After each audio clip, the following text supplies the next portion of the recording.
Ma min nafasin tubdihi, ma min nafasin tubdihi, tiada satu nafas yang terlepas darimu, illa walahu qadarun, melainkan di situ ada takdir Allah, fi kayumdihi, yang berlaku terhadapmu.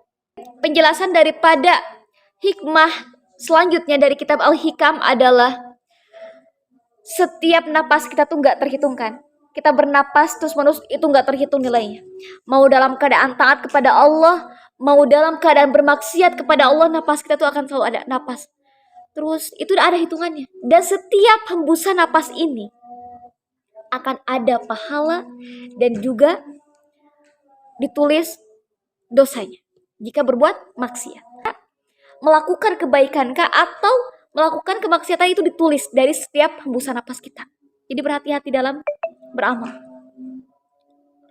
Jangan sampai hembusan napas kita, di setiap hembusan napas kita itu dilakukan dalam hal sesuatu yang sia-sia. Dari hembusan napas kita melakukan perbuatan yang sia-sia aja itu merupakan kerugian sangat besar. Apalagi ketika kita menghembuskan napas dilakukan dengan suatu kemaksiatan, itu sangat rugi sekali. Jadi kalam hikmah ini Syekh Ibnu Athaillah As-Sakandari menyebutkan adab ke-6 dalam masuk ke hadrah ilahiyah, yaitu pasrah dan ridha terhadap qada dan qadarnya Allah. Sahabat pilih, Syekh Ibnu Athaillah itu berkata, tiada satu nafas pun yang terlepas dari kita semua, melainkan di situ ada takdir Allah yang berlaku terhadapmu. Di situ ada takdir Allah. Manusia dalam kehidupan ini tidak terlepas dari kejadian-kejadian yang silih berganti. Mau baik, mau buruk, mau suka, maupun duka. Makanya kita harus benar-benar pasrah sama Allah ya. Dalam hal apapun. Dengan apa kita bisa pasrah? Dengan melapangkan hati kita. Dengan apa melapangkan hati itu? Dengan berdoa dan memohon pertolongan kepada Allah. Ketika ada kesempatan untuk menuntut ilmu, ayo menuntut ilmu. Ketika ada kesempatan untuk berbuat baik, ayo kita melakukan kebaikan-kebaikan.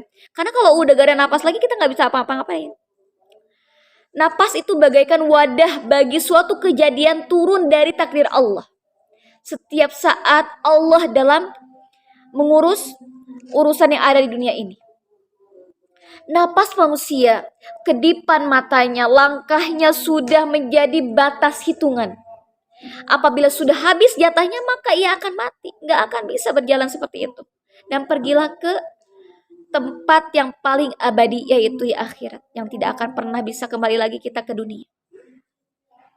Jangan sampai kita melakukan sesuatu hal yang sia-sia. Jangan sampai kita melakukan sesuatu yang tidak bermanfaat. Kita berjalan dalam langkah-langkah yang sudah tercatat bagi kita. Siapa yang dicatat baginya langkah-langkah, maka ia pasti berjalan di atasnya. Artinya ini adalah sebuah ketentuan Allah. Bagi orang-orang yang mencintai Allah itu tidak ada pengaruh bagi dia perasaan suka.